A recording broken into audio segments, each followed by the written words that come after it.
Chapter 26 of Pride and Prejudice by Jane Austen.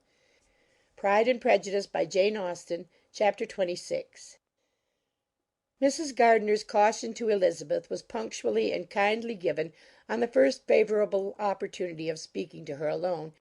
After honestly telling her what she thought, she thus went on. "You are too sensible a girl, Lizzie, to fall in love merely because you are warned against it, and therefore I am not afraid of speaking openly. Seriously, I would have you be on your guard. Do not involve yourself or endeavour to involve him in an affection which the want of fortune would make so very imprudent. I have nothing to say against him. He is a most interesting young man, and if he had the fortune he ought to have, I should think you could not do better. But as it is, you must not let your fancy run away with you. You have sense, and we all expect you to use it. Your father would depend on your resolution and good conduct, I am sure. You must not disappoint your father." My dear aunt, this is being serious indeed. "Yes, and I hope to engage you to be serious likewise." Well, then, you need not be under any alarm. I will take care of myself, and of Mr. Wickham too. He shall not be in love with me if I can prevent it. "Elizabeth, you are not serious now." I beg your pardon. I will try again. At present I am not in love with Mr. Wickham. No, I certainly am not. But he is, beyond all comparison, the most agreeable man I ever saw, and if he becomes really attached to me, I believe it will be better that he should not. I see the imprudence of it. Oh, that abominable Mr. Darcy! My father's opinion of me does me the greatest honour, and I should be miserable to forfeit it. My father, however, is partial to Mr. Wickham. In short, my dear aunt, I should be very sorry to be the means of making any of you unhappy, but since we see every day that where there is affection, young people are seldom withheld by immediate want of fortune from entering into engagements with each other, how can I promise to be wiser than so many of my fellow creatures if I am tempted? Or how am I even to know that it would be wisdom to resist? All that I can promise you, therefore, is not to be in a hurry. I will not be in a hurry to believe myself his first object. When I am in company with him I will not be wishing. In short, I will do my best. "Perhaps it will be as well if you discourage his coming here so very often. At least, you should not remind your mother of inviting him." "As I did the other day," said Elizabeth with a conscious smile. "Very true. It will be wise in me to refrain from that. But do not imagine that he is always here so often. It is on your account that he has been so frequently invited this week. You know my mother's ideas as to the necessity of constant company for her friends. But really, and upon my honour, I will try to do what I think to be the wisest, and now I hope you are satisfied." Her aunt assured her that she was, and Elizabeth, having thanked her for the kindness of her hints, they parted. A wonderful instance of advice being given on such a point without being resented.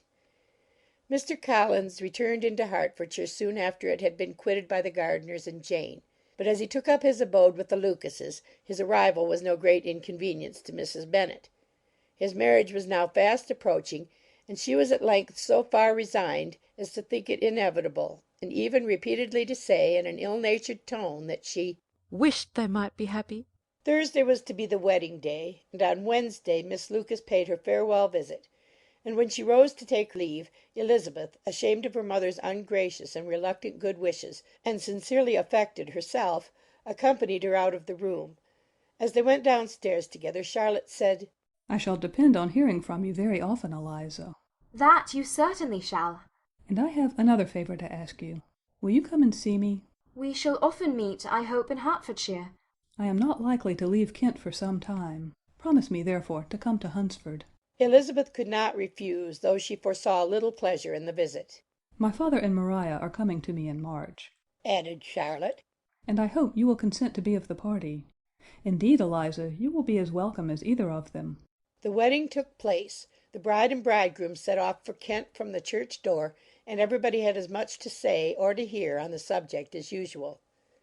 Elizabeth soon heard from her friend, and their correspondence was as regular and frequent as it had ever been. That it should be equally unreserved was impossible. Elizabeth could never address her without feeling that all the comfort of intimacy was over, and though determined not to slacken as a correspondent, it was for the sake of what had been rather than what was. Charlotte's first letters were received with a good deal of eagerness. There could not but be curiosity to know how she would speak of her new home, how she would like Lady Catherine, and how happy she would dare pronounce herself to be. Though, when the letters were read, Elizabeth felt that Charlotte expressed herself on every point exactly as she might have foreseen. She wrote cheerfully, seemed surrounded with comforts, and mentioned nothing which she could not praise. The house, furniture, neighbourhood, and roads were all to her taste, and Lady Catherine's behaviour was most friendly and obliging. It was Mr. Collins's picture of Hunsford and Rosings rationally softened, and Elizabeth perceived that she must wait for her own visit there to know the rest. Jane had already written a few lines to her sister to announce their safe arrival in London, and when she wrote again, Elizabeth hoped it would be in her power to say something of the Bingleys. Her impatience for this second letter was as well rewarded as impatience generally is. Jane had been a week in town without either seeing or hearing from Caroline. She accounted for it, however, by supposing that her last letter to her friend from Longbourn had by some accident been lost. "My aunt," she continued, "is going tomorrow into that part of the town, and I shall take the opportunity of calling in Grosvenor Street." She wrote again when the visit was paid and she had seen Miss Bingley. "I did not think Caroline in spirits," were her words, "but she was very glad to see me, and reproached me for giving her no notice of my coming to London. I was right, therefore. My last letter had never reached her.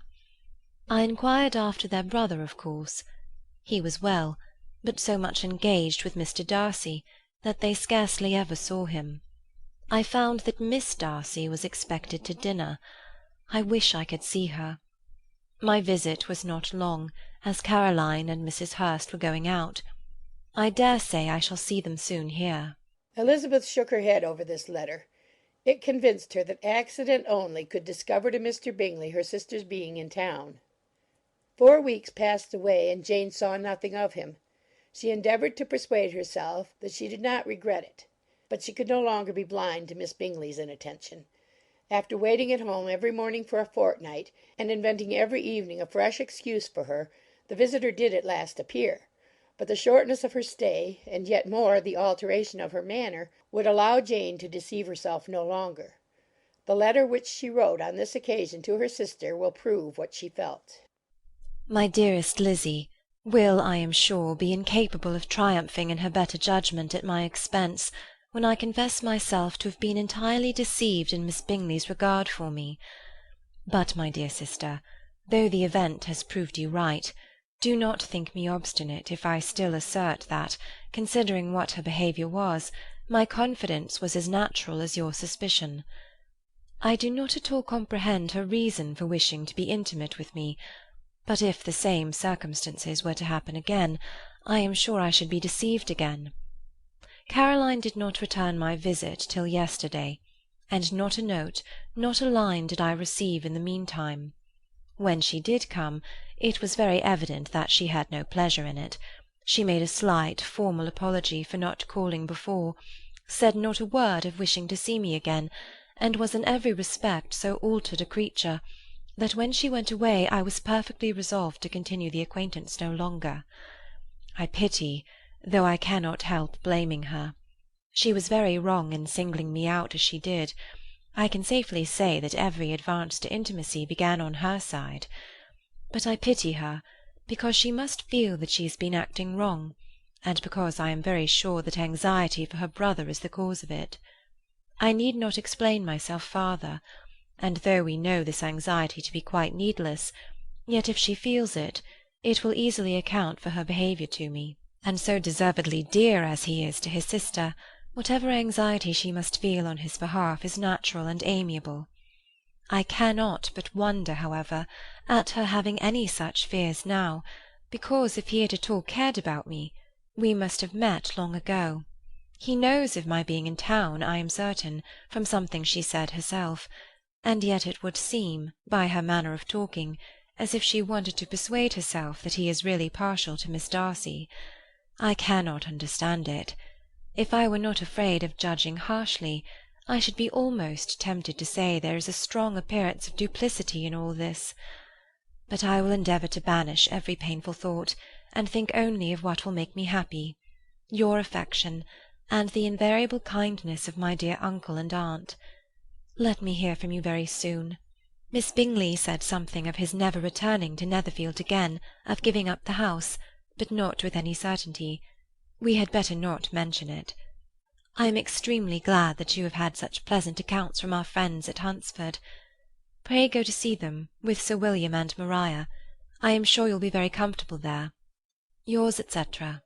This letter gave Elizabeth some pain, but her spirits returned as she considered that Jane would no longer be duped by the sister at least.